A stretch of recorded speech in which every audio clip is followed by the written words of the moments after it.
Everybody, we'll get started.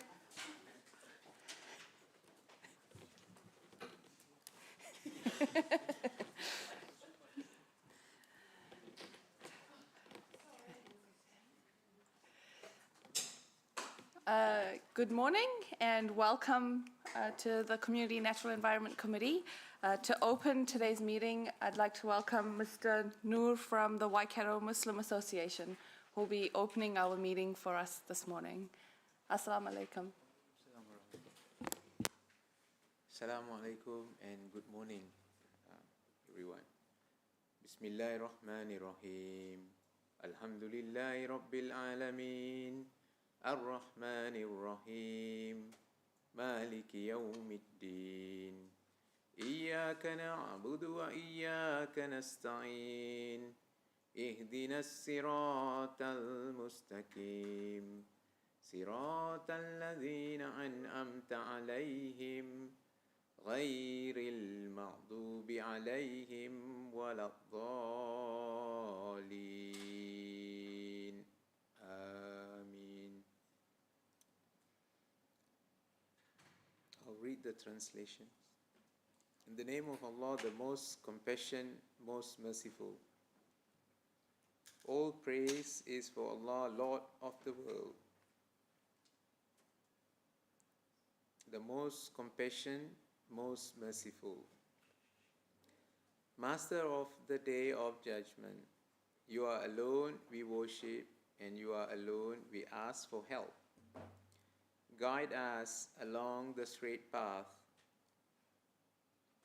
the path of those you have blessed, not those you have displeased with, or those who are astray. Ameen. May Allah subhanahu wa ta'ala bless the city of Hamilton and grant peace for the city of Hamilton. May Allah subhanahu wa ta'ala bless New Zealand and grant peace of this country of New Zealand. May Allah subhanahu wa ta'ala grant peace for the world. May Allah subhanahu wa ta'ala grant peace and justice, especially in Middle East. ربنا آتنا في الدنيا حسنة وفي الآخرة حسنة وقنا عذاب النار حسبي الله ونعم الوكيل حسبي الله ونعم الوكيل حسبي الله ونعم الوكيل حسبنا الله ونعم الوكيل حسبنا الله ونعم الوكيل حسبنا الله ونعم الوكيل. Thank you. Thank you so much for taking the time for coming in and sharing that with us as well.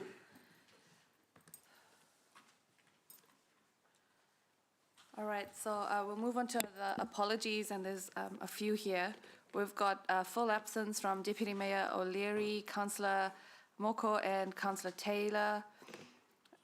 Partial attendance, Councillor Hutt and Councillor Casey Cox for about 11:30-ish. And lateness for Mayor Southgate. Covered all of those. So needless to say, we are,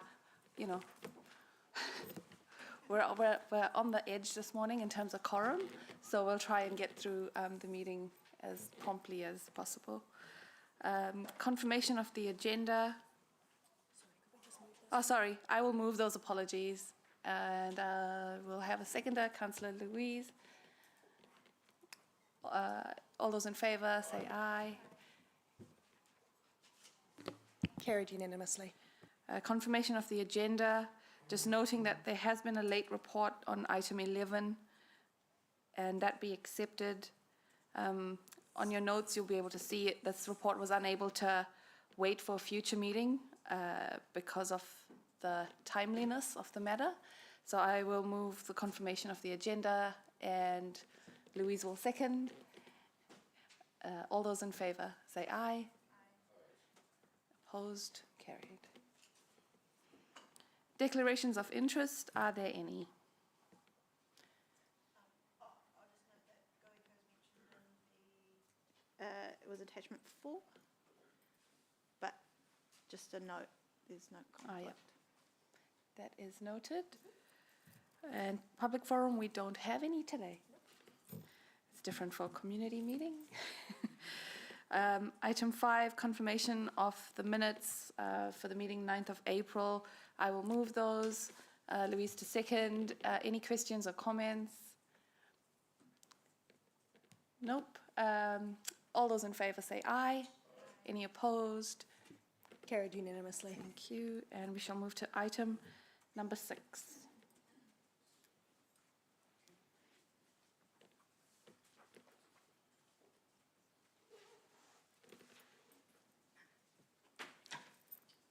Welcome, Calvin and team.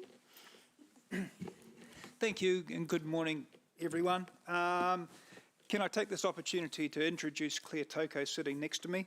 Claire is the Group Initiatives and Compliance Manager at the Venues, Tourism and Events team and has recently been appointed as a Civil Defence Controller for Hamilton.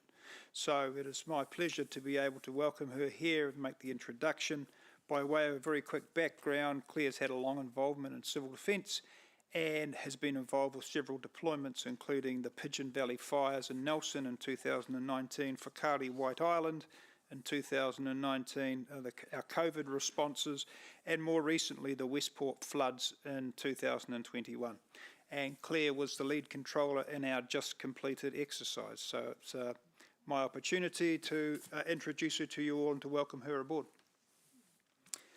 Look, the rest of my report can be taken as read. There is only one action recommendation, and that's to seek the committee's formal endorsement of Claire's appointment as a controller. It's a necessary requirement under the Waikato Group Controller Policy.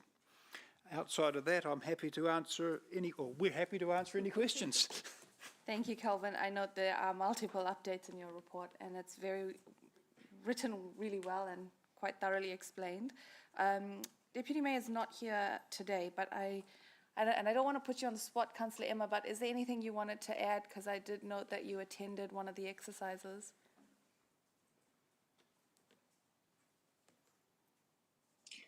Sorry, yeah, I did note that. Unfortunately, that report was written before the training took place, and things were moved around with the LTP, and so I wasn't able to attend in the end. Okay. So I had to be present for quorum at a meeting. But Deputy Mayor, I think, went to the morning session and was able to fulfil her duties and represent.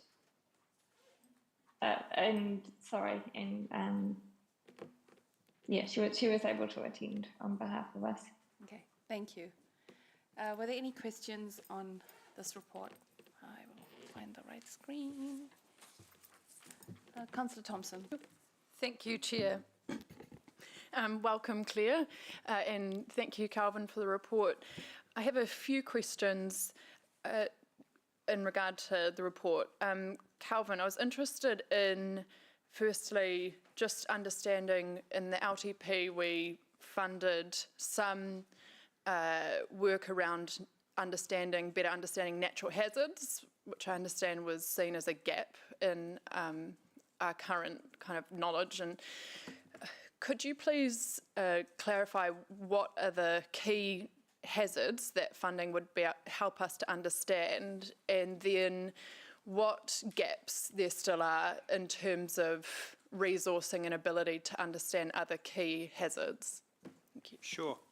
Look, I guess if I just go back a step, Council, we've spent a lot of time trying to understand flood risk, overland flow paths, flood depression modelling, which has allowed us to understand some basics around that. And there's still some more development required there.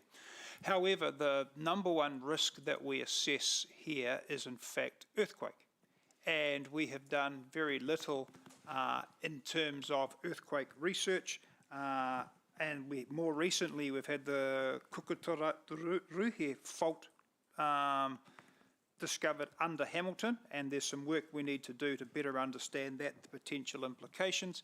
Associated with that would then be, how does that impact potential liquefaction outcomes, for example, if there was to be an earthquake. And we shouldn't lose sight of the fact that we are surrounded by the Kirapehi fault with the Rangipo fault on just the eastern side of Mount Ruapehu. We've got the Te Puninga fault, which is closer to Morrinsville, but only 27 k's from Hamilton. So there's a bit of potential that we need to better understand what the dynamics of that are and how might those play out in the event that there was an eruption, as an example. There's a number of other areas that I think we should also be focusing on. If I start looking at such things as significant gas leak or an explosion, an eruption, a major technological failure, as examples. So there's a number of areas. We won't be able to do all of those with the funding that's been made available. Okay. Thank you. And in terms of earthquake risk, my sense is that a lot of people assume Hamilton is relatively safe from earthquake risks. And so what plans do we have in place to start to educate our community around the actual risks we do face, particularly with this new knowledge around this fault, more recent knowledge around fault lines? It's two parts. The first part is we've got some funding set aside for a community engagement process. That's about how do we better engage with our communities to help them understand what the risks are, how to help them prepare to be able to respond and to be able to activate in a local sense after the event has occurred. Okay. And just another question, two more questions. One is in terms of the staffing and our kind of full-time staffing levels. I noted in the report says there's around 2 Correct. FTEs, and I was just interested in how that compares to resourcing in other centres, and are we adequately resourcing civil defence at the moment? I guess to answer your first part of your question then, we've done some research and the ratio for Hamilton is, and we're talking about our full-time emergency management personnel. Yeah. We've got a ratio of 1 to 93,000 people. Tauranga is 1 to 29,000, Christchurch 1 to 57,000, Wellington 1 to 84,000, and Dunedin 1 to 43,000. A hint of caution around that, however, is that is driven in part by the risk profile that exists in certain areas. We don't have the coastal area, so the threat of tsunami, for example, or coastal erosion are not matters which are for us as a particular or major issue. Okay, thank you. And just final questions around, I noted that the report talks around the loss of trained staff, civil defence trained staff through the recent restructuring and attrition. Where are we sitting right now in terms of if there was a disaster or emergency event today or tomorrow, where are we sitting in terms of levels of trained staff and our ability to respond, and how quickly can we bring back up those levels of trained staff who are ready to respond? There's two levels of that. The first level is there is an expectation that the local council will be able to stand up and be able to provide sufficient staff for 3 shifts for the first 3 days, at which time you would use surge capacity staffing from elsewhere across the region or the country, as the case may be. As we did during the bad weather events last year, when we had 50 of our staff who deployed to various parts of the country to provide surge capacity support for them. Our current things are, we are on the cusp. I mean, we used 88 staff and we ran 2 shifts during our exercise last month. Now, we were able to do that. You would expect that at any one time you can have up to 1/3 of your people who are unavailable for a variety of reasons. And so if I took out the third, we'd be on the cusp. Our aim is to have 25% of our staff who are trained to intermediate standard, which means they can be deployed into any range of roles. That is, we're not hitting that mark at the moment. We've lost some staff who were civil defence trained, and that will be a challenge for us to get back up to meet those staffing targets. But I'm meeting with the executive team next month, and we'll be talking about that across a whole range of updates on civil defence. Okay, thank you so much. Thank you. Calvin, just to expand on one thing, the capability assessment that said we needed to work on community engagement and things that Sarah just touched on, you mentioned that we've got budget set aside for that work. Is that council-led? Is that led through your team? Is it community engagement, or how does that happen? There will be a mixed model potentially in terms of how we do that. Look, there will have to be some dedicated resource spent on actually having a direct community engagement process, and we've got our comms team already doing some work on that. They've done some background work, but we will need to reach wider than just the civil defence. It might involve, for example, community development. It could use other front-facing parts of council. It may have to be supported in some way by some additional staffing to be able to get the reach and touch across the organisations. One of the things might be is, for example, how do we utilise the skills and reach of our elected members to also be spreading the message? This is not a council. We all collectively own this. And so I guess my challenge or my ask would be to reach out to our elected members to think about how we can utilise the number of meetings and engagements that you all collectively have to be able to also pass along these same messages around preparedness, awareness, understanding of hazards. Awesome, thank you. Mangai Oli. Thanks, Chair Kesh. Thanks, Calvin. Kia ora, Claire. Calvin, point 16 on page 13 of the agenda, the comment about the new bill being introduced. Do you have a general comment about that? No, other than there's a submission has gone on behalf of the group civil defence. You're talking about the new build legislation. There's been a submission made, and where that sits is beyond that. We've got no other comment. We've obviously contributed to the collective group response. Point 24, 25 talked about a recent exercise. Looks like there was an evaluation coming. How did that go? We're still working through that. We've had some initial conversations with assessors. They're still looking for some additional paperwork to support. So we're not in a finalised state on that yet. Okay. And our final question, point 7 on page 19 of the diligent, which talks about hazard and risk knowledge forward focus areas. You mentioned briefly about the overland flood flow, having a look at some of those videos from Auckland in 2023, I think it was, unprecedented in terms of the amount of water that was falling on the ground and where it was going. I'm reading this report here is that there's a lot more work needed to happen in that space. Is that correct? Absolutely. What does that look like then? There will be a lot of ongoing work. We now can plot where the water will flow to and where it will pond or in the flood depression areas. We need to then start using that to be saying, okay, what buildings or what part of a community could or might be at risk, depending on a 1 in 100 or 1 in 200 or 1 in whatever it is event. The next thing is we need to start applying that then to our civil defence centres. Will they still be accessible during a major flood event? Can people still get to them? If there is restricted access, how do we tell the community about that? What does that look like? We should actually have a really good understanding of that. So that's a major piece of work that needs to occur. I'm kind of hesitant to ask this question, but if it starts raining really heavily now, are we ready?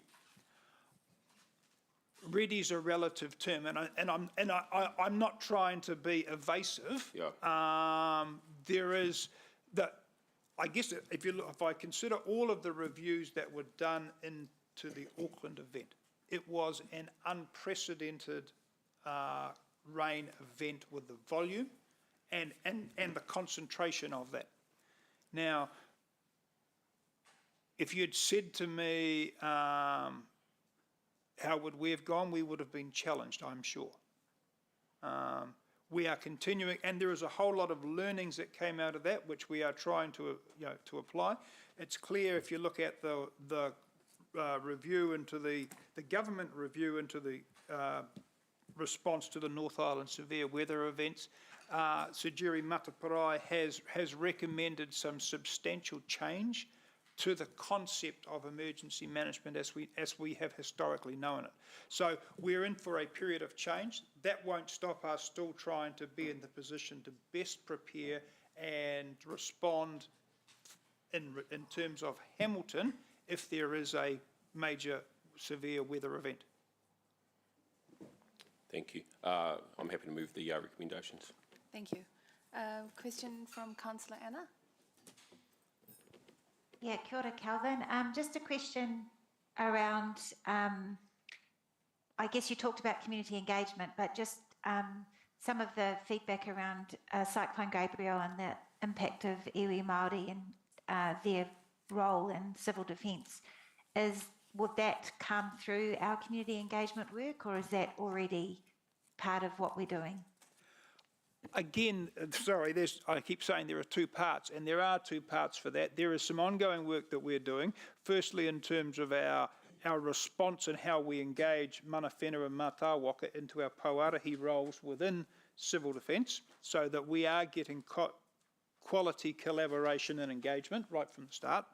The second part is there has to be a significant rethink of the way that civil defence as an organisation engages with iwi Māori and mātāwaka to pass on and engage, and their role and the funding settings and a whole range of things about how that is done. It will be the subject of some government review. Okay, thank you. That's really clear. And just a question, also through our deliberations came up the climate risk assessment work, and I guess if you could just explain to us the intersect between climate risk assessment work and civil defence, just so we're more clear, I guess. Sure. There are some areas that civil defence and climate change are side by side and aligned, and in fact we overlap each other. And that would be in such things as severe weather events and other things which have a very strong climate change relationship. But the civil defence is based on a definition of an emergency which sits under the civil defence legislation, and forgive this long-winded, but I think it's really important. An emergency is defined as any happening, whether natural or otherwise, including without limitation any explosion, earthquake, eruption, tsunami, land movement, flood, storm, tornado, cyclone, serious fire, leakage or spillage of any dangerous gas or substance, technological failure, infestation, plague, epidemic, failure or disruption of an emergency service or a lifeline utility, or actual or imminent attack or a warlike act. Which takes, in my mind, it moves it significantly more than climate change. There is a component of crossover, but there is a large component where it's different and separate. I have a close working relationship with the climate change team, and we are all in agreement. There are some areas that we collaborate on, and research and other things might be able to be shared and be relevant. There will be others where it's not.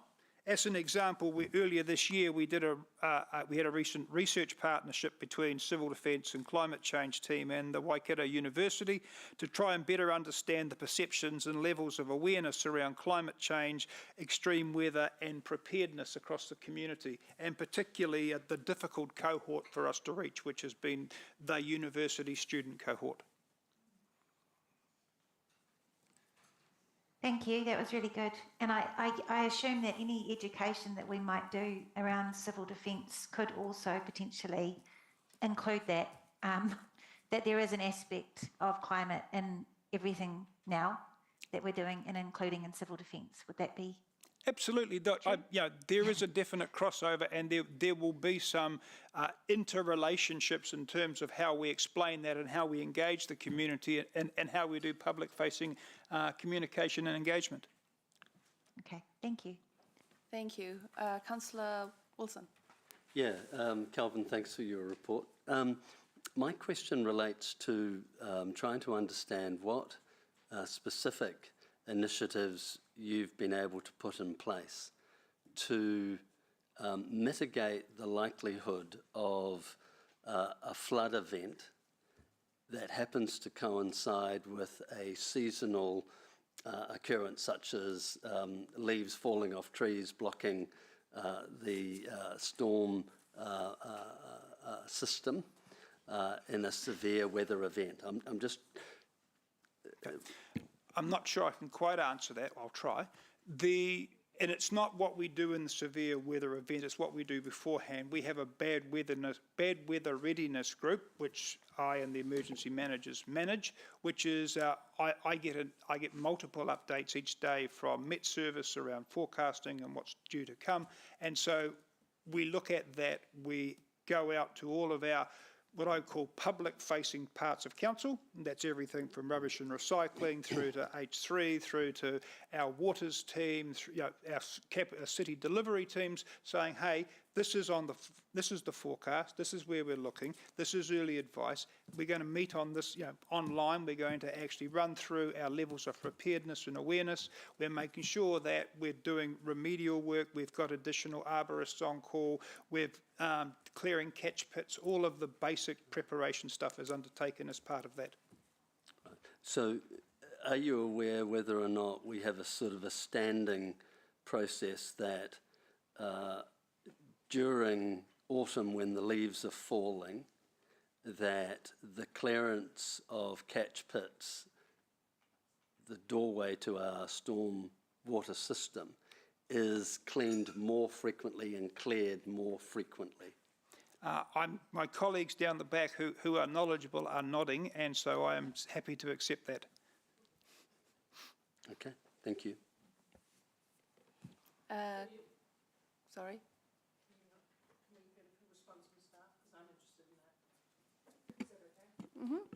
The Infrastructure Alliance manages street sweeping schedule on behalf of council, and that does include increased frequencies for what they call hotspots, where they know that there's heavy leaf fall.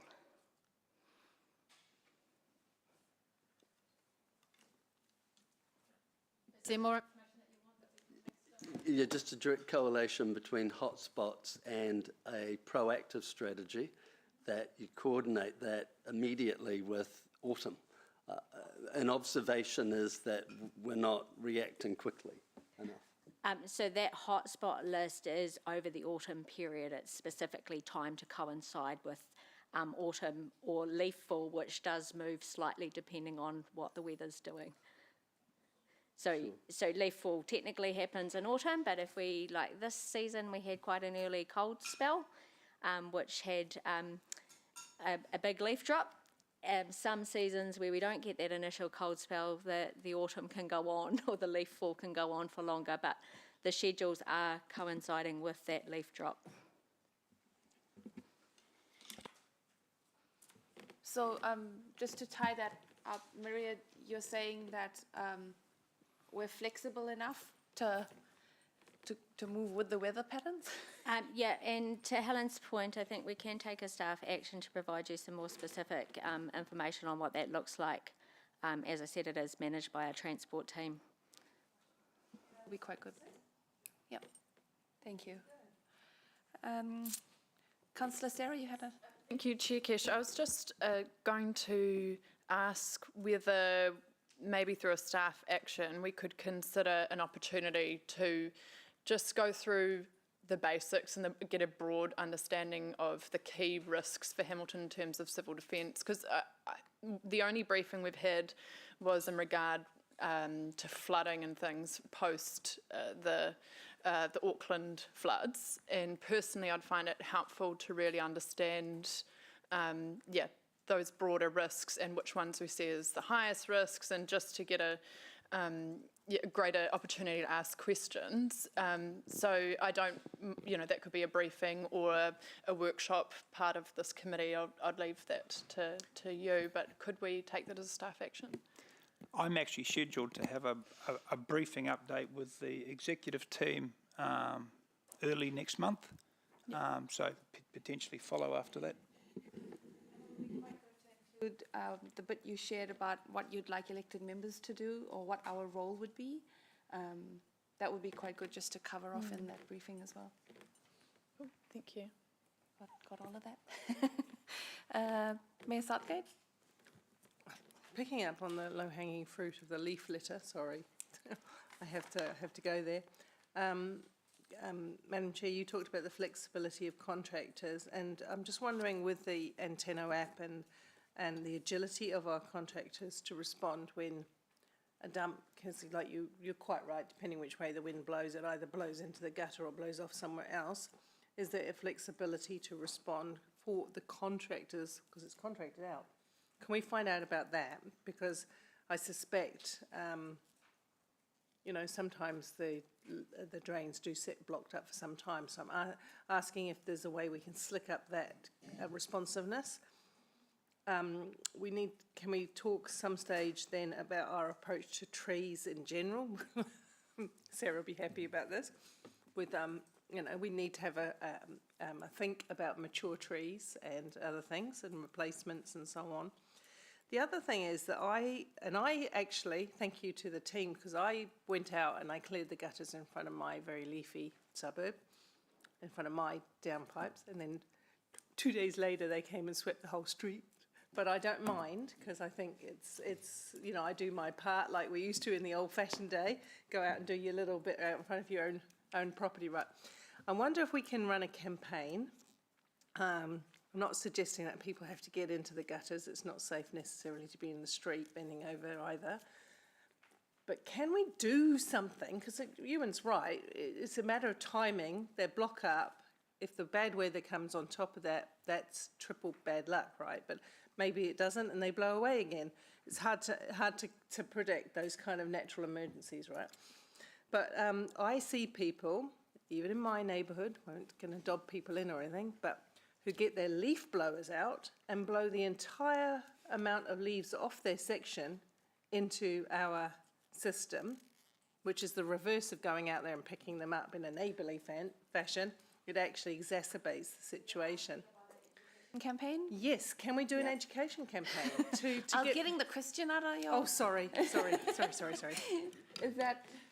Yeah. Look, I think that's probably more appropriately associated with the contract through that exists around any education that they wish to. So I'm literally typing an email to our Transport Unit Director, and I'll get him to come back with a response to more detail about what they do in respect of street sweeping, and then ask about the possibility of an education campaign. I do know there is some limited information on the website currently, but I'll ask that question, what more could be done. It sounds like this is all tying into this future briefing about preparedness and readiness and community education, and also promoting our Antenno app, I think, was, we can tie that in as well. Emma, did you have your hand up, or was I imagining? She didn't. I did have my hand up. Oh, sorry, I'm getting echoes in my ear. Yeah, it was just about, it was just in response to Sarah's note on the briefing. I'd be happy to support that, but just would be mindful of timing, as Calvin has said, after the briefing he's had with the not elected members, with the executive team, but also on once he's understood the implications of the risk assessment that he intends to go through. So just ensuring he's had some time to prepare for that before he communicates it with the EMs, I guess. Okay, thank you. Mangai Oli has moved. Anyone else like to second that? Councillor I'm happy to second. Oh, sorry, yeah. And would you like to debate that?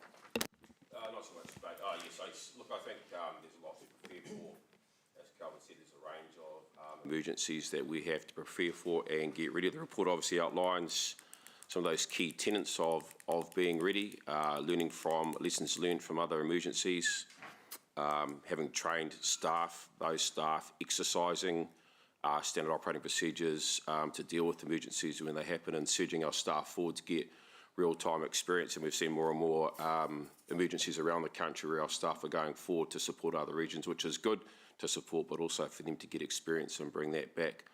And I've got good confidence in Calvin. He's been across this part of work for many years, obviously his previous experience, and I think we can take a good degree of comfort that the framework is being put in place. Happy to support Claire into the role of the controller. We worked with Claire in 2010, seen her deal with a number of relatively big dramas at that stage. She's very methodical, she's quite unflappable, and she makes good, hard, strong decisions when required, so I think she'll be a really good asset to the team. Thank you. Councillor Wilson? Thank you. A couple of comments. I agree with Ollie that Calvin is a very capable individual, and we're pleased to have him in his role, and Claire is clearly very skilled, so a very warm welcome. And I thank Emma for the work she does as well as our elected member representative. Look, I think a proactive strategy to civil defence emergency is common sense. A good friend of mine, Councillor Mark, often says the major threat for Hamilton is a tsunami. And joking aside, actually, he's partially right, because if there is an earthquake and dams are destroyed, actually the effects on our river and waterways will be significant. So, proactive identification of hazards are very important. My particular area of interest is twofold. When incidents occur, the Swiss cheese model will tell you it's never in isolation. There's multiple components that line up for a disaster to unfold. And good organisations with good SOPs still, on occasion, have bad results. And my particular point is I'm very mindful that every autumn we naturally, if there's a bit of wind that picks up, leaves drop, and I would be happier if we were more proactive in removing those leaves from the catch pits, because I've had multiple, and I'm assuming you've all had them, from constituents saying, when is council coming along my street? I'm in a known flood area. You've told me I'm in a flood area, and nobody's picking up these leaves. Clearly, that is a current and present threat. We need to be more proactive. I look forward to getting the report, but that's a low-hanging fruit we need to get on top of. Councillor Emma?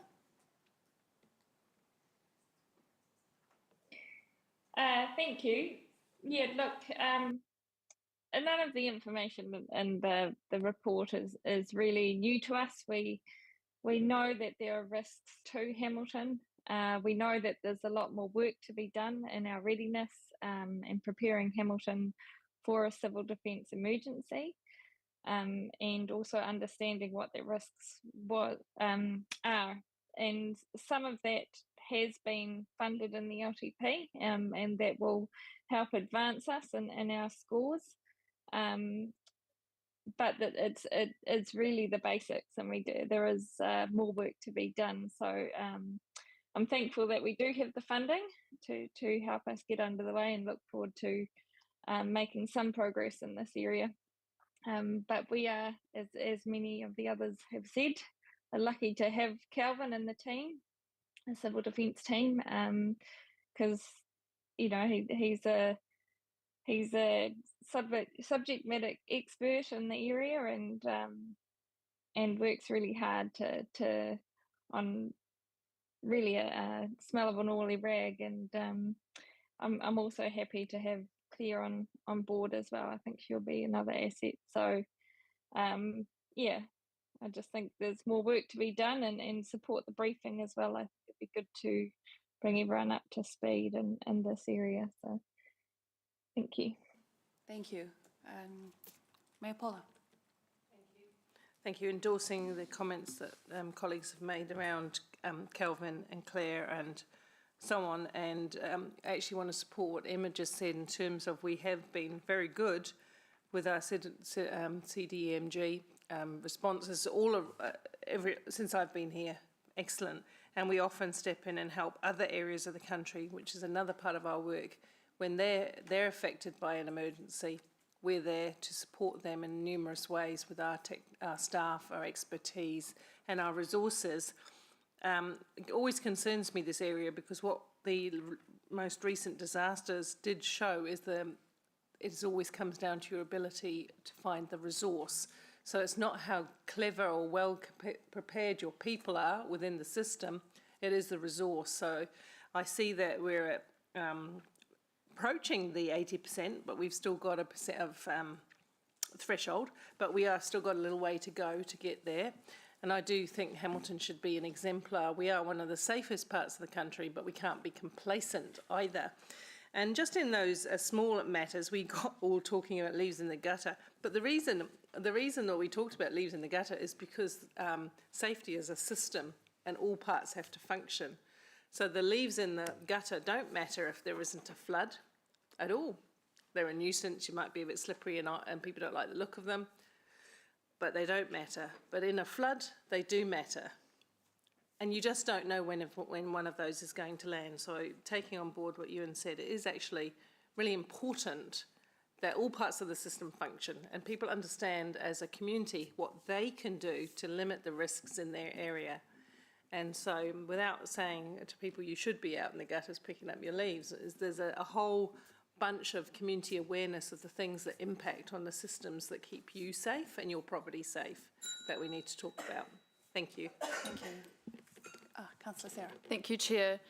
Firstly, thank you, Calvin, for the report, and welcome to Claire. Fantastic to have you on board in this role. And also I wanted to say thank you to Councillor Emma for her advocacy. I think that civil defence has been raised up on the agenda a lot more this term because of Councillor Emma's advocacy compared to my experience of last term. And also, I guess we have also seen the recent events in Hawke's Bay, Auckland, that has really pushed this up higher on the agenda, as it should.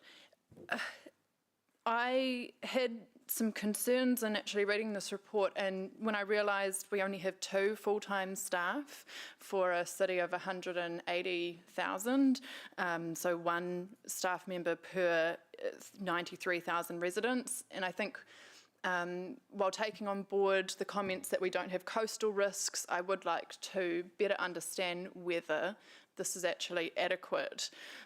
This is an absolute core function, and our community is relying on council to be prepared, and if it's and so the cost of properly resourcing that I think needs to be considered.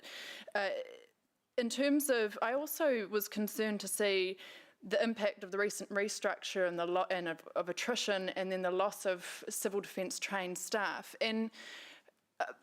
And when we were talking about recently around cuts to level of service and to staffing numbers, I don't understand why this was not raised as a risk. And, maybe we should have thought about that ourselves, but actually, why was that not raised to us proactively as a risk?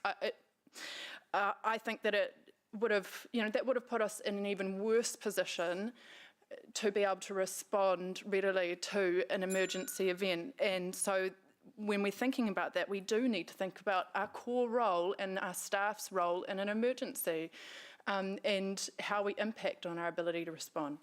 Thank you. Thank you. I think most of the points have been covered, but again, just to endorse Claire, and in your new role, welcome, and we all trust Calvin's judgment here, so we'll go with that. And Councillor Emma, it's touched on a few times now, thank you for what you're doing in your role as well as the elected member representative in civil defence. Looking forward to the briefing, and I think staff have got a good grasp of what information we're needing. So looking forward to that briefing. Other than that, yeah, I think the community engagement piece will be a good piece of work to get into, and how and what role elected members will play in that. If we look at recent events like, might not be a flood, but we had a power cut a couple of weeks ago, and a quarter of the city was in the dark, so to speak, for about 5 hours. And that just happened without much of a warning. So, things like that, for the community to understand what they should do in situations like that would be quite important. Where we're sending out messages through social media, but what happens when cell phones die, or people need to have that knowledge to be prepared. So looking forward to that briefing. Mangai, Oli, did you have anything to add? Cool. All right, we'll go to the vote. Just a show of hands. All those in favour? The motion is carried unanimously. Thank you. We'll go to item 7, please. The aquatics strategy update. Welcome, Liz.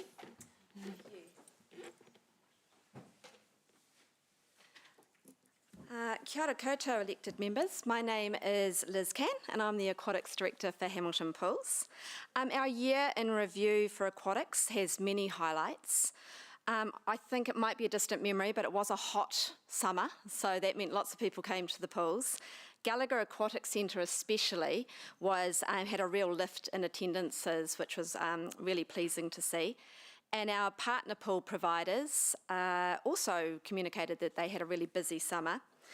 We continued fostering our partnerships for program delivery, with the highlight of our Swim Safe program, which we deliver for water safety education with Swimming Waikato. And it was also a real busy year for events. We had 16 regional and national level events hosted at Waterworld. And we continued our education campaign for river safety. We were very lucky to receive some external funding from Water Safety New Zealand, and that meant we were able to deliver our Manu with Mana education campaign. So thank you very much for your time, and I'm more than happy to answer any questions you may have. Thank you. Did we have any questions? Councillor Sarah? Thank you. Just one question. Thank you, Liz, for the report. I was just interested in the emergency kind of flotation device over at Wellington Street Beach, and I think it mentioned possibly the Gardens as well. The Gardens jetty, the personal rescue equipment. What has been the experience so far?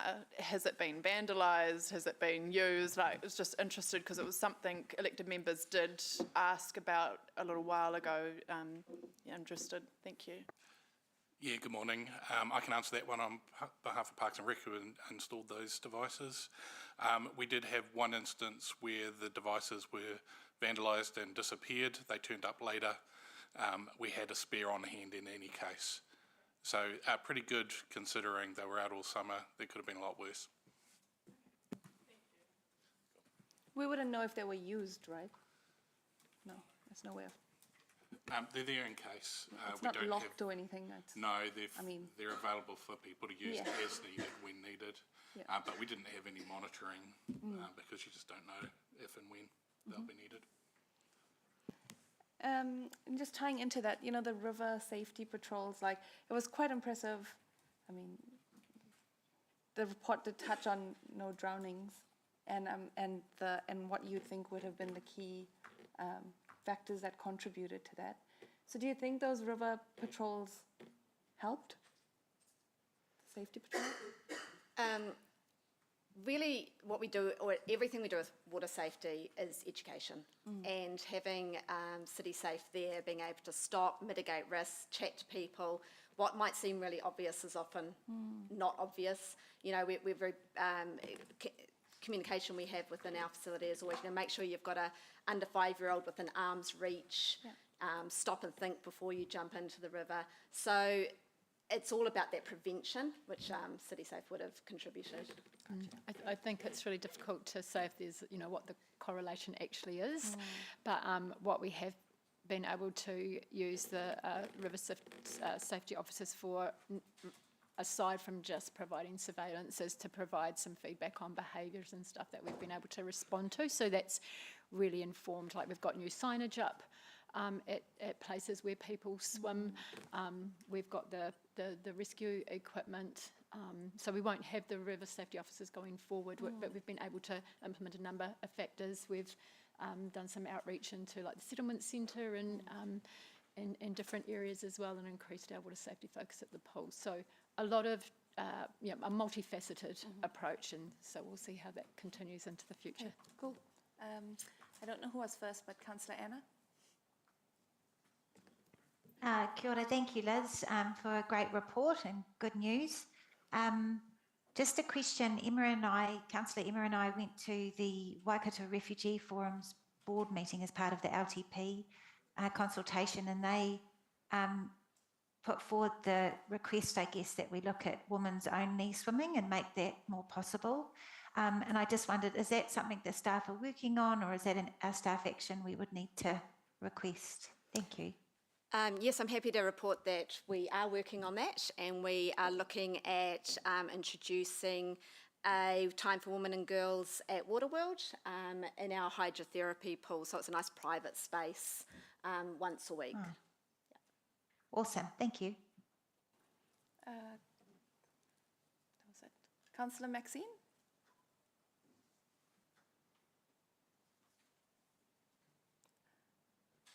Sorry, just trying to unmute submission. Thank you for the report. With regard to the Manu with Mana campaign, I see that we've had funding in the past for that, and that was a collaboration with also the Regional Council. What does 24-25 season look like in terms of that funding and further collaboration, and how might we be able to advocate for that further? Yeah, it is year-on-year funding, so we will need to apply again, which we have full intention of doing so. Water Safety New Zealand has given us some excellent feedback about the campaign, and what we would like to do is extend the campaign to be more than the key messaging was around manu or bombing into the water, but we would also like to extend it to focus more on swimming, boating, other types of recreation as well. So we're hoping that with the funding application we can expand it and keep it going. And are there any other initiatives, given that we won't be having the river patrols happening into that season? Might there be funding for other initiatives, and do you have anything in mind? From a aquatic staff point of view, we want to continue with the initiatives that we've already got in place. We think we need to build on those, but I can hand over to Parks and also City Safe, who might have some other initiatives. From a parks perspective, it's about continuing the work we've got in clearing hidden debris at the start of the season, trying to mitigate the hazards and risks at place, ensuring the signage is kept up to date and in good condition, as well as the personal rescue equipment. Oh, great. And feedback from Wellington Street Beach is that pontoon is amazing. Councillor Louise. Thank you. So many positive things in that report. I think it might be the most positive report I've read. Just a question, going off the discussion on Wellington Street Beach, I know that there's a few other places along the river, particularly between, it would be Boundary Road Bridge and sort of north, where we've taken out sort of jetties. And is that because we're dissuading people from kind of swimming there? Because I noticed they didn't align with where the Manu with Mana signage went up. Yeah, those assets were approaching the end of their life, and they were becoming a bit of a risk for the public to continue to use. They weren't high-use jetties, so in this environment it was decided that we'd remove the jetties rather than replace the jetties. Yep, cool. Councillor Mark. Thanks, Chair Kesh. Thanks for the work that you guys do. Point 16, year-to-date attendances are tracking well ahead of 22-23.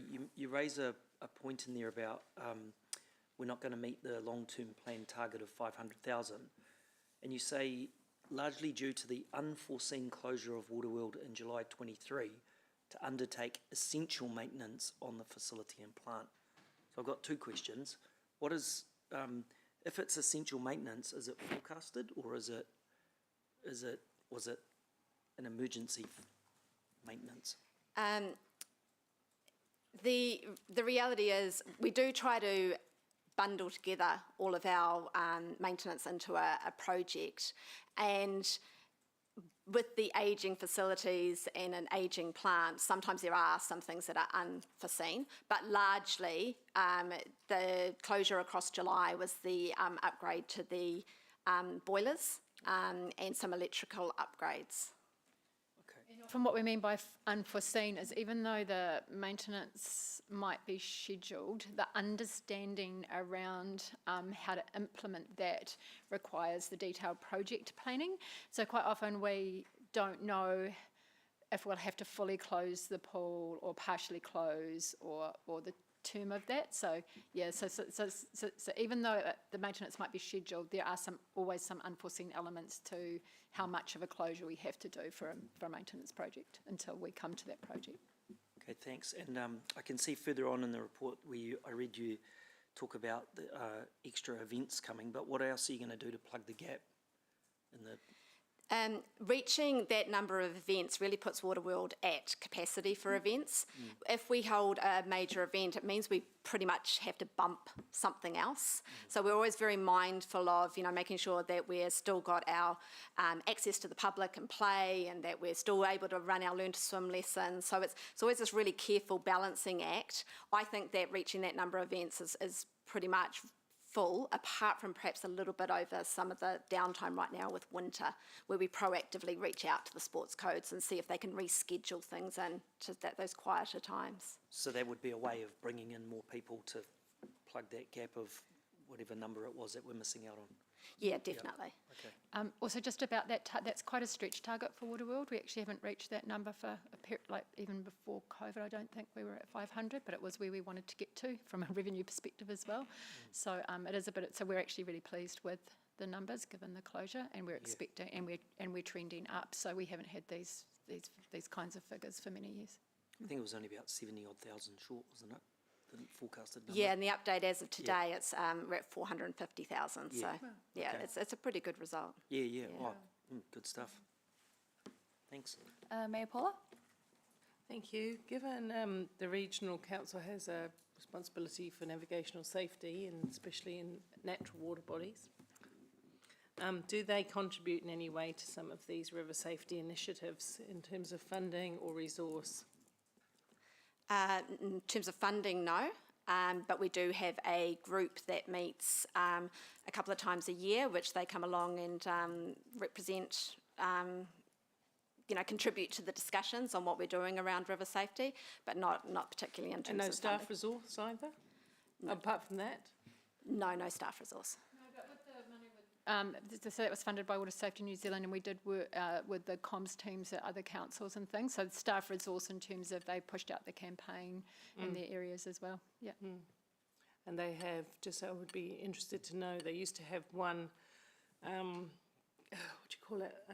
harbour master. Thank you.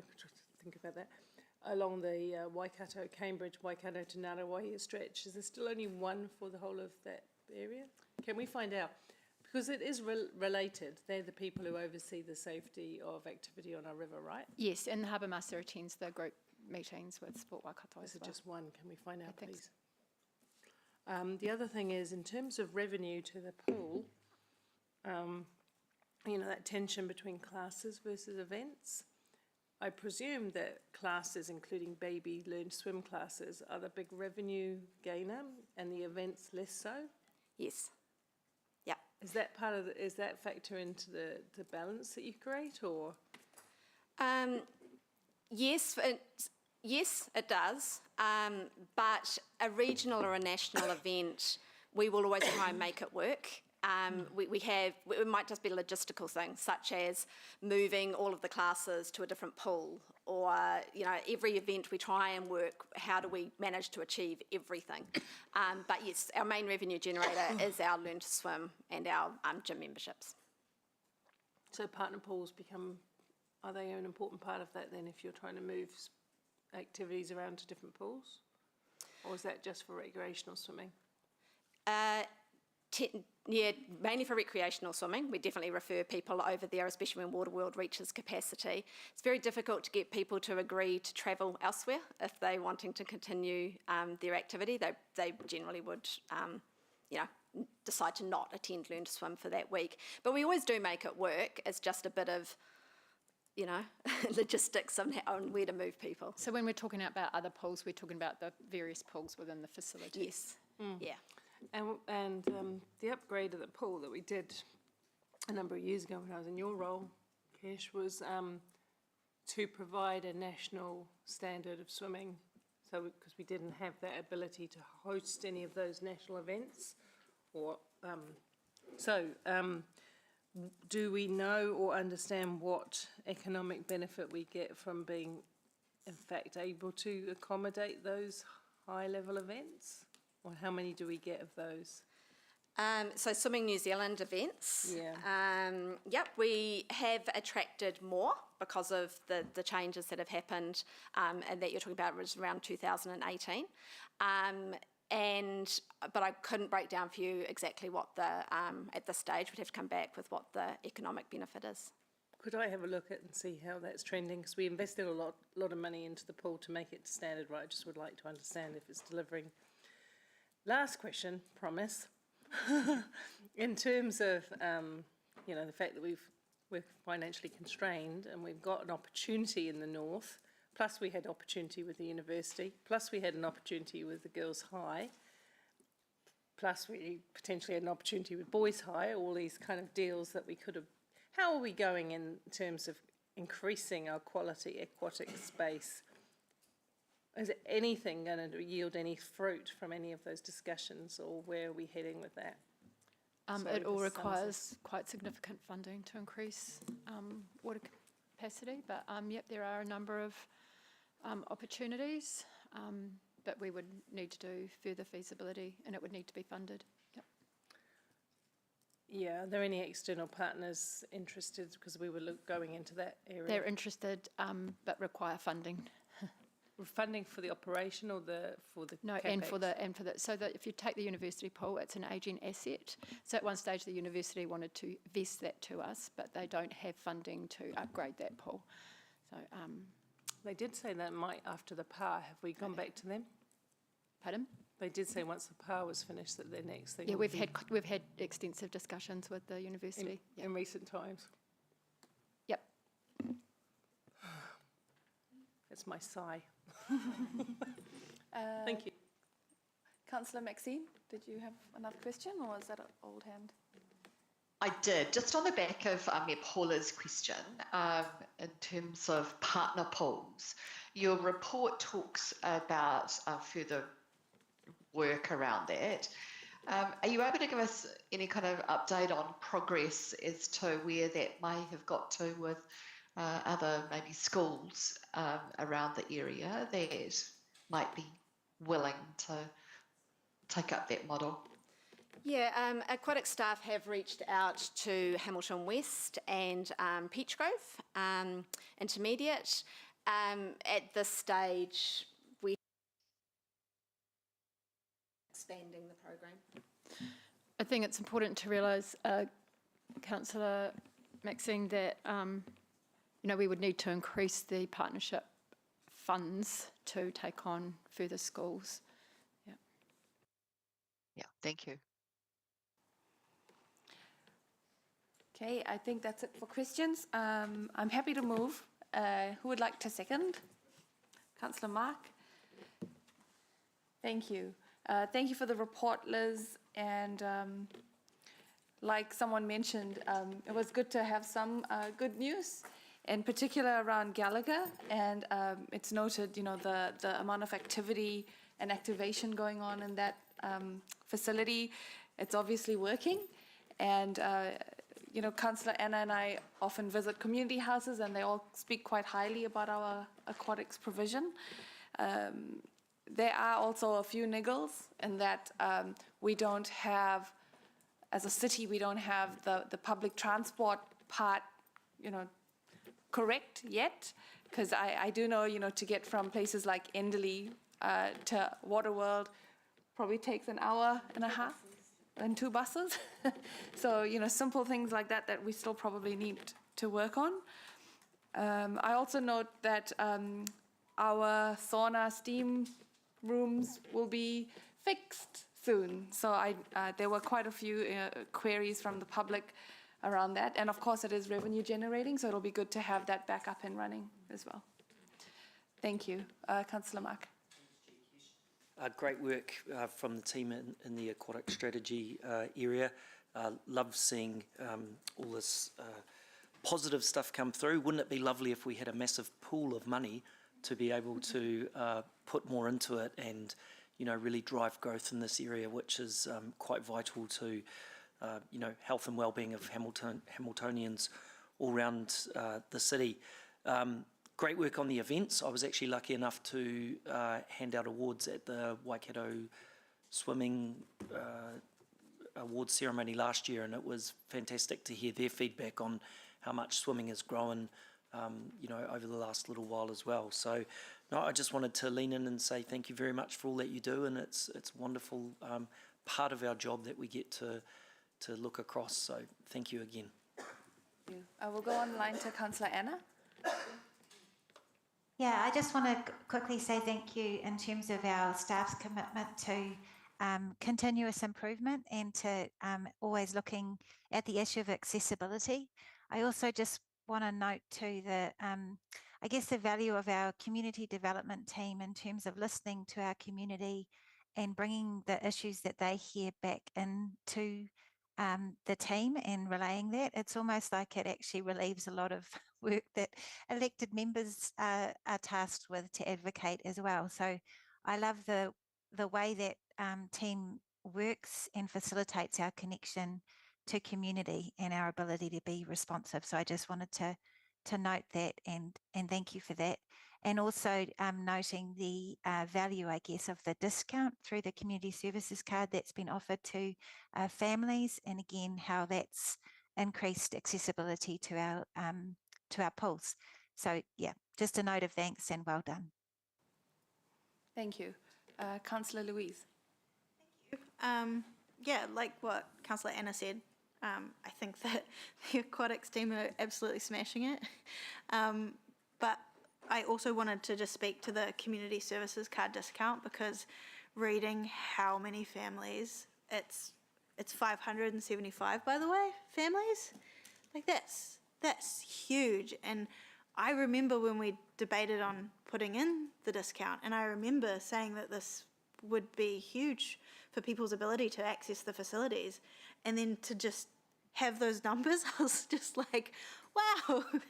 And I think in particular, you know, the 257 children who learnt to swim. I mean, learning to swim is just such an important skill to have. And I'm really grateful for the swimming lessons that I had as a child. And so, yeah, just I'm so grateful that we got that motion across on the day, but also that the community's really taken this up. I just, yeah, thank you so much to our staff who work in that area. That's, yeah, incredible. Thank you. Mayor Paula? Thank you. One quick point is that in terms of, we do operate the aquatic facilities, and I understand that, but in terms of river safety and swimming, it's a shared responsibility, and I just want to have to say, it's all very well that Waikato Regional Council pop up with some ideas and a person or two and contribute to the thinking, but they have a key role, actually as a legislative role, around navigational safety and safety on in our natural waterways. So as soon as someone steps off the bank and into the actual natural waterway, it becomes their responsibility as well. So I would like to see us write to them and request that they enter into a funding partnership with us over these matters, we're constrained about our rates increase. We have a much bigger rates increase than they have to undertake all the programs that we need to undertake for the wellbeing of Hamiltonians. They posted a much smaller rates increase, so it wouldn't take much resource for them to make a difference to us at all. And I would like to see them do that. So in terms of the water world, I just observed that the reason it was upgraded above and beyond the original scope was to allow for events. It was to make sure that we didn't have to turn away national and Australasian type swimming events, because this is where we grow our talent. That's hopefully some of the talent that you'll see at the Olympics coming up, some of the swimmers. And that's pretty important. It has a really big economic benefit. So I am still interested in getting the balance right, because we need swim space for citizens. We need swim space for those who use swimming as a sport. And so we've got to get that balance right. I did ask the questions a bit naughtily about what's happening to our opportunities, because I just wanted to highlight that we had a number of opportunities and funding constraints. Sorry, bear with me, Kesh. Funding constraints mean that we're unable to proceed, and those funding constraints sit across the other organisations as well.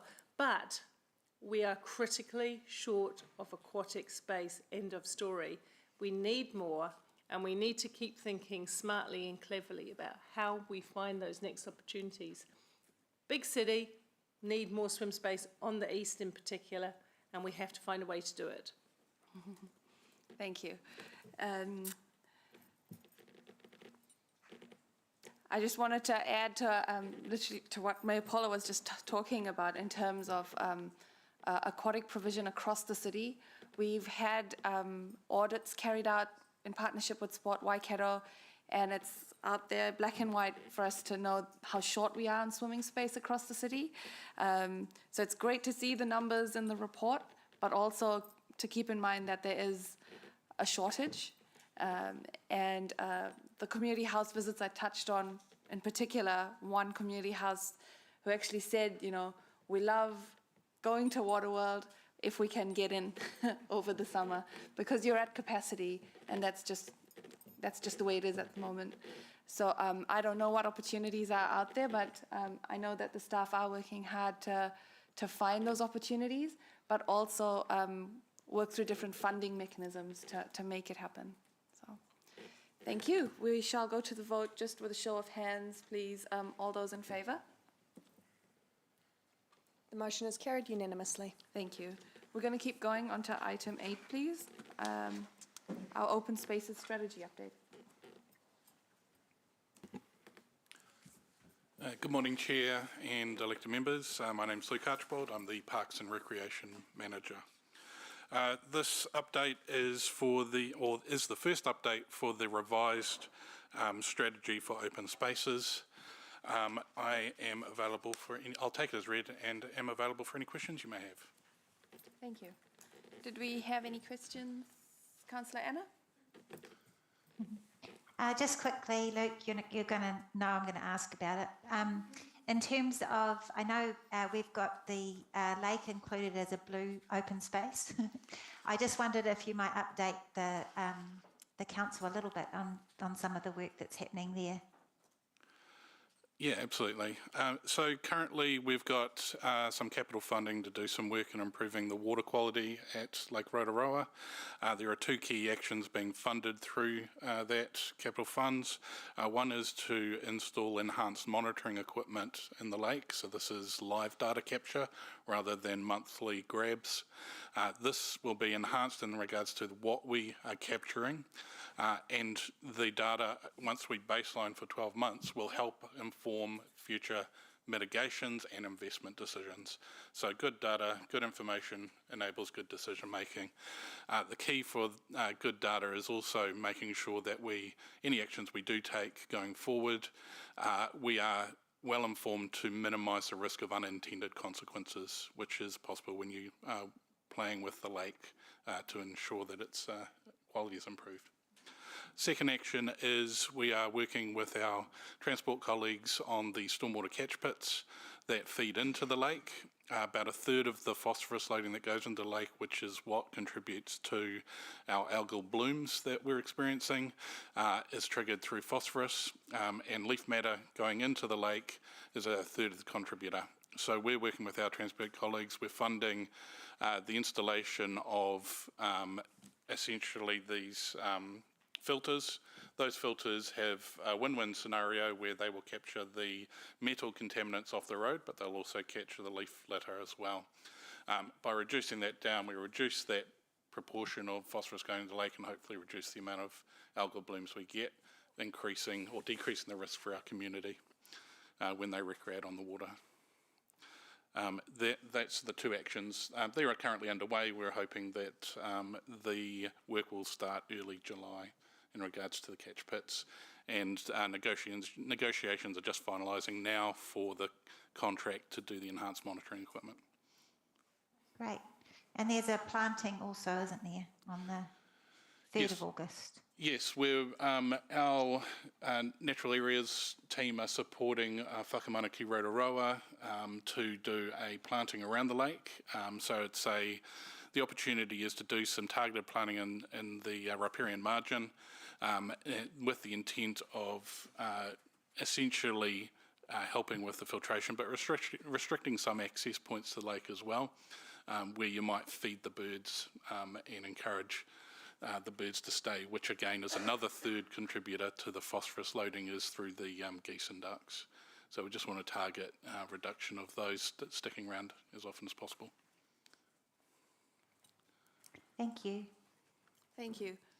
Councillor Sarah.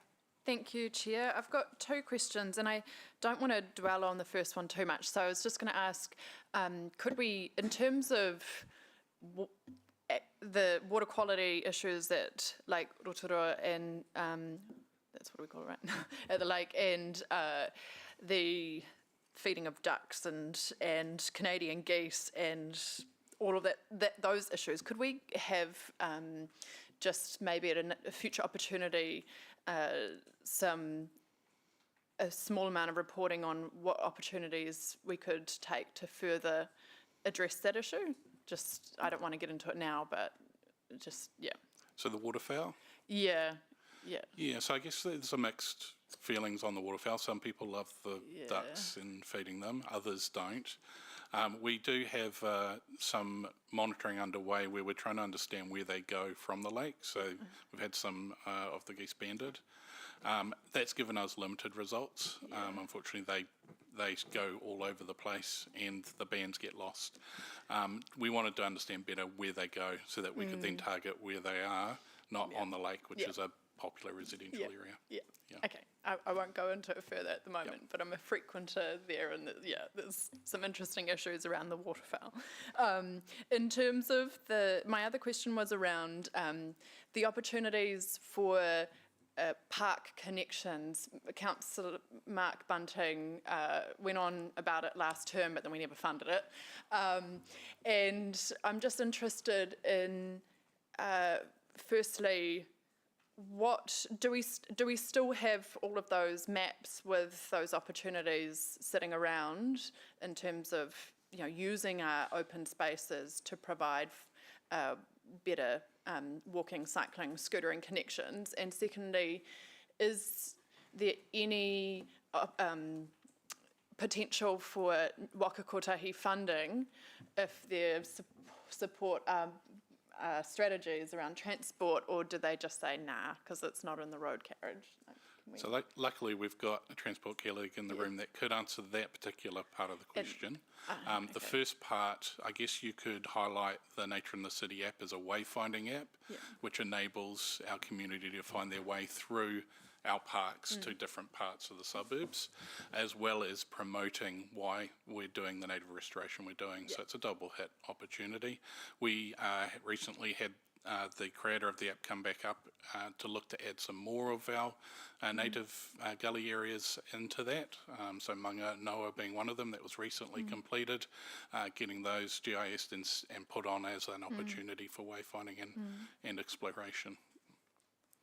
Cool, thank you. Through the chair, Martin Parks.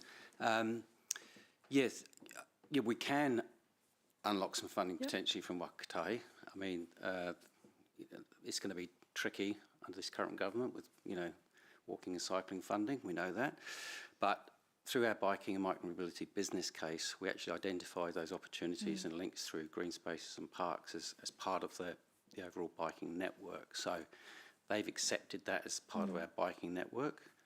And some of the projects we're currently promoting do take some of those green spaces into account. Okay, and just to avoid repetition for the next, so the West Town Belt item, I was going to ask, can we get co-funding for a potential path, central path that's talked about there, which could connect your Mairoa kind of community into the central city? I think it's all dependent on the funding that we get from Whakatahi, and we won't know that till September. So that's all up in the air at the moment. If there is funding, I guess my question is, there's not like a policy from Whakatahi which would say we wouldn't fund that because it's on your park. It's as long as it's part of our overall strategy, then as long as it's part of the overall biking network plan, which they actually have approved through the board.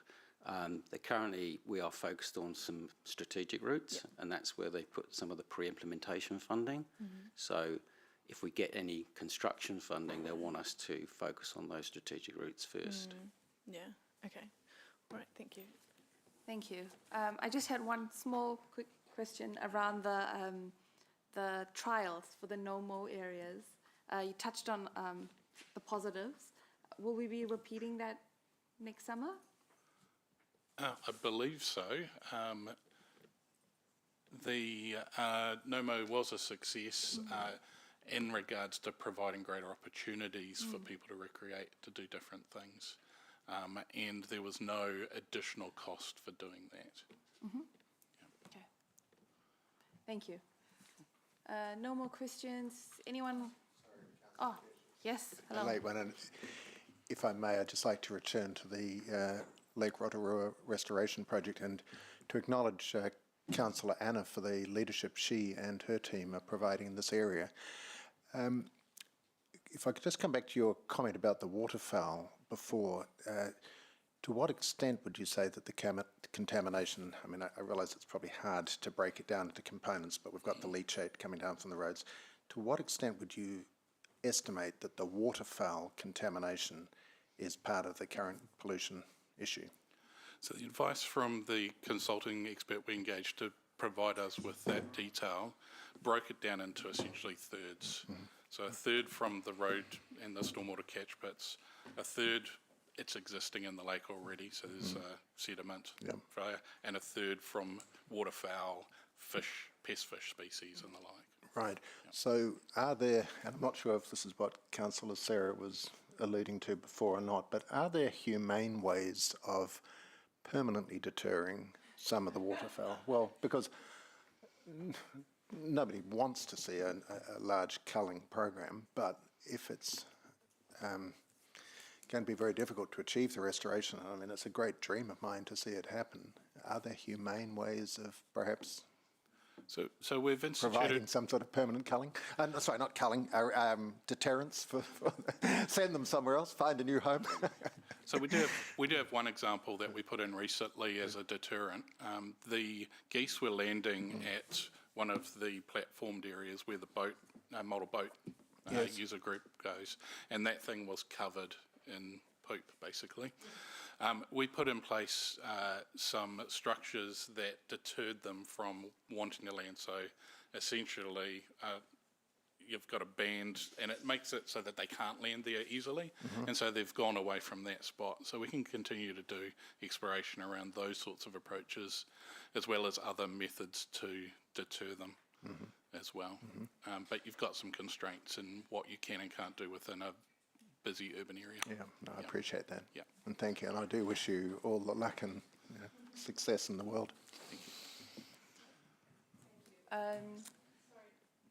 Just since we have gone into now the waterfowl conversation, I just wanted to ask, can we also put up some clear, like really obvious signage, or do some further education around feeding the ducks? Because like I even see people feeding them like potato chips and corn chips and popcorn and all sorts of really unhealthy things, and you know it's not good for their health or for the water quality either. So it's just We can definitely put there are signs up, but I think people become blind to those signs really quickly. Yeah.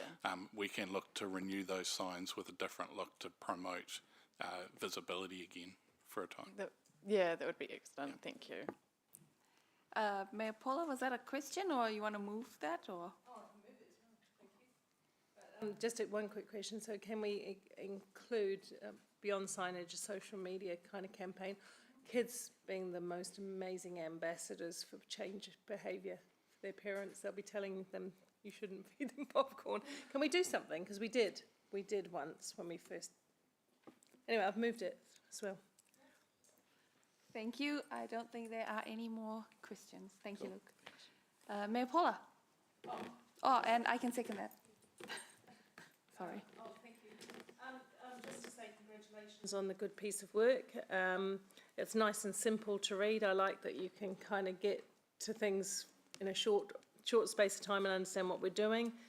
I think we've got one of the best opportunities as a big city to get the green space balance right, because we are lucky enough to have the gullies and we're lucky enough to have a lot of parks in place and a lot of green spaces to build upon and to connect. So I do think the staff have done an excellent job, and look forward to people further enjoying our green space as much as I do.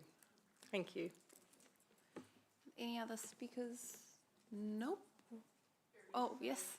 Whenever we survey people around, their views of living in the city, the number one thing that comes up is people's appreciation for green space, and the green spaces that we have in Hamilton, our river walks, lake, parks, everything. So, I just want to say thank you to the parks team for all of the work they do in looking after improving these spaces for people to enjoy. Do want to also say I'm excited to see the restoration project for the lake finally, underway. And there are clearly lots of actions that we can take. It is, it's a bit upsetting or disappointing every time we go to the lake to see that there's signs up saying how toxic the water is, and there's lots of issues. I was interested to learn that at one point there was arsenic put in the lake, I understand, to try and kill lake weed, and now that's kind of contaminated the lake bed that was years and many, many years ago. So there's many issues that are hard to solve, but there are some that we can make progress on, and so, addressing the water quality through plantings is one, addressing some of those issues around the pest species, and waterfowl is another. So trying to get some of those low-hanging fruit. And I think also we keep putting off funding stormwater treatment devices. I think in the LTP it was put up very early on as something, and we didn't fund it. So maybe it's time for us to think about at least having some targeted funding around some of our key water bodies like the lake for water catchment, stormwater devices. Yes, so anyway, thank you again for the report and all the work. Thank you. Councillor Anna? Yeah, I just want to say thank you to Luke for his work, particularly on the lake, because it has involved a lot of community engagement with networks that are really interested in the lake, and it's appreciated because it is a tricky thing to restore a water body and bring it back to its former glory. If we've all seen the photos of people swimming in the lake, for example. So that is the ultimate vision, and I also wanted to acknowledge too the significant role of Ngāti Wairere and Ngāti Mahanga in this work too, as being, always advocates for the well-being of the lake and all of our water bodies, but they've been significant in also contributing to the work that's happening around the lake. And it is multifaceted, and you can hear the knowledge when Luke speaks. It just all pours out because it's right there, and we're well informed to take this project forward and to enable that vision of a restored lake. So thank you to the team. Thank you. We will go to the vote with a show of hands. All those in favour? The motion is carried unanimously. Thank you. Now, just to keep in mind that we've got an extraordinary council meeting that starts at 11:30. So we'll keep going till around 11:15 because we do need a break before we kick into the 11:30. So we'll take this item and we're in your hands. So we'll see how far we get. But we will need to adjourn, most likely. Welcome. Thanks. Kia ora koutou. My name is Philippa Clare. I am the Community Advisor and Grants Manager, and with me is Yona Manu, one of our Senior Community Advisors. It's always an encouraging exercise to develop a report that allows us to see the progress that's been made across our community through the work that we do. Some of the highlights for us this year is the progress that we've made in the Ulster Street community, the Safer Cities work and the projects that we have been supporting there finishing strong. We've continued to see growth in our Welcoming Communities work, which included both Thorpe and the Waikato Refugee Forum receiving funding through Immigration New Zealand. I also wanted to take this opportunity to thank our elected members for the many events and hui you have attended with our community groups. Your presence is always appreciated, and as a team we also really value the time you put into building partnerships and connections with our community. I realise there is a fair bit of content in the report that's been completed and provided to you, but I'm happy to take any questions. Thank you, Philippa. Are there any questions? Councillor Anna. Kia ora, Philippa. Thank you, and Yona, for the report. It is comprehensive and there's a lot going on. Just a question, I guess, around a lot of our strategies. Well, some of our strategies seem to have plans attached to them, and probably the community and development strategy seems to have quite a few. I wonder, I guess just a reflection from you as to the value of those plans that we develop. Just interested in your in the way those plans help shape your work or bring focus to it, perhaps. Thanks for that question, Councillor Anna.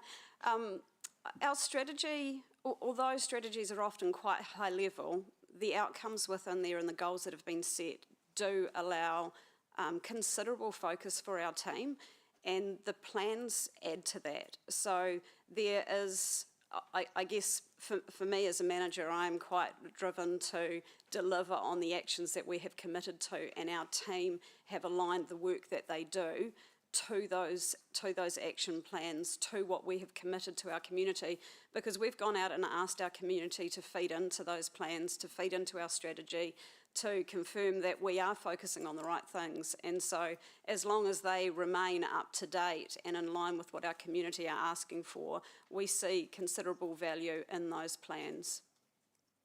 Cool, awesome, thank you. There are no other questions. It was a good report. I'm happy to move that, and Councillor Anna would like to second. Yep. Awesome.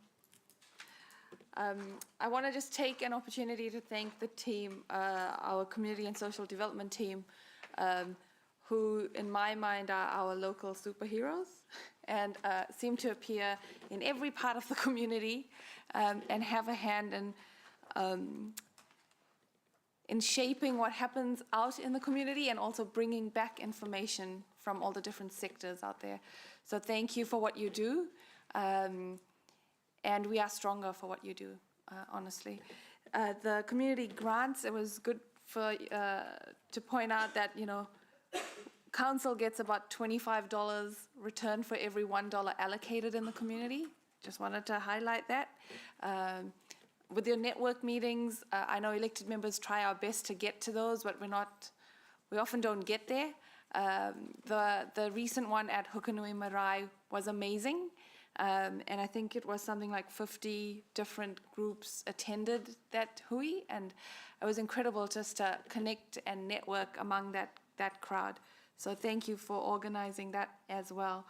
The work that you're doing in Ulster Street, incredible.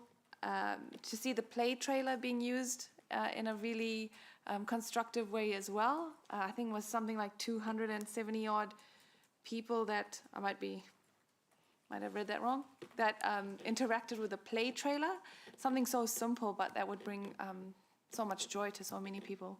So thank you to the team and for what you're doing out there. Councillor Anna? Yeah, just quickly, thank you to the team, just to tautoko Kesha's comments.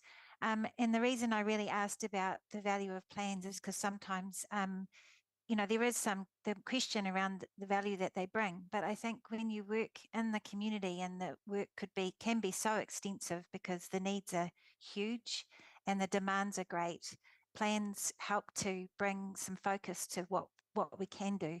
And so you see that in our reports and in this team's reports around disability, around age friendly, and how much work is there. And it's really clear to us as elected members, it's really articulated well, and I feel like we get a great sense of confidence, and we are assured that the work is good and that it's making a difference in our community. So I just wanted to acknowledge the work of the team, but also the work that goes on in reporting and planning and the thoughtful consideration of what we may do.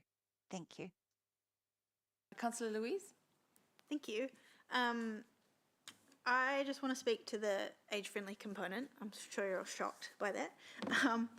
I was reflecting on how much of our work in that space is a collaboration with community groups, whether it's Age Concern or Awa or Te Runanga, and just how much of this is a joint effort. And how incredible it's been to go to things like the Kamatua housing opening. I was at the Age Concern Strategy Day. But at the same time, I also really want to acknowledge our staff who work in that space and how much they bring to it, because I know that Michelle helped to facilitate a piece of research done through Wintec on the experiences of older renters, and just like how valuable that knowledge is massive. And I think that, yeah, our staff just do such an amazing job to, I guess, action so much of our aspirations in this plan, and that's amazing. I also just wanted to additionally acknowledge the intersection between the Disability Action Plan and the age-friendly work, because doing all of the audits of our facilities is not just ticking off stuff on the Disability Action Plan, it's also working to the age-friendly plan as well. And I think that we've also been doing a really good job on that. So there's just so many things in this where I think, like, it might seem like a one sentence in a report, but actually what doing this work facilitates and enables is massive in terms of both, you know, directly making things more accessible, but also the information and the data that we can gather and how that can inform so much more of our work. So, yeah, I think we're doing really good. Thank you. Councillor Emma? Sorry, I was on mute. Yeah, I just wanted to take a short moment again to thank our staff and the continued work in the community. I know when we're out at events, the leaders always know our staff by name, which I think just reflects the work our team does and how valued that is to our community. It really helps strengthen our partnerships, and with the projects like the play trailers, how we can leverage that with other partners like Sport Waikato. So yeah, just want to give a short thanks to our staff and keep up the good work. Thank you. Thank you.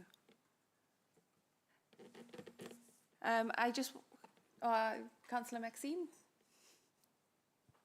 Thank you. Just really quickly, this is a full and thorough report, and shows the massive work that happens in our community all the time by such a great team. And so my vote of thanks also to our team and the professionalism and the real meaningful work that you bring.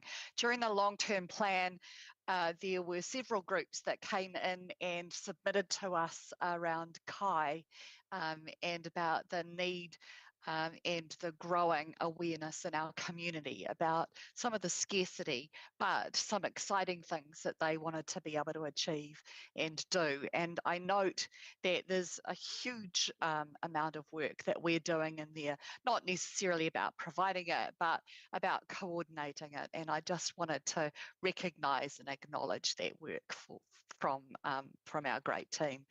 Thank you.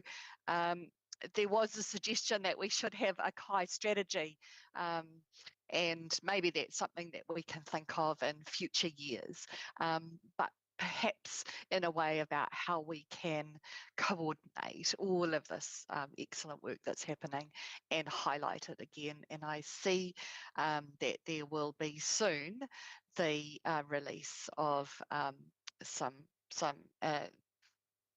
a mapping, and that will be enormously valuable. Kia ora. Thank you. Look, I just want to just touch on a couple of things. In terms of the plans that Councillor Anna spoke about, there are a number, not that many, 2 or 3 plans that sit under the strategy, and the importance of having those plans so that we all know what we're measuring and that there are outcomes at the end of this strategy. I see council as the facilitator, so not so much doing all the work, but just pulling in the community that's already doing the work and just driving towards a common direction.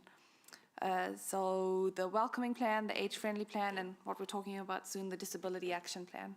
I also just wanted to quickly acknowledge and thank Councillor Louise for her work as our councillor rep in the age-friendly space. I know she brings real passion to it, even though she always often reminds us she's the youngest one here. So thank you, Councillor Louise. And Councillor Anna and I both sit on the welcoming advisory group. So thank you for your input in that group as well, Councillor Anna.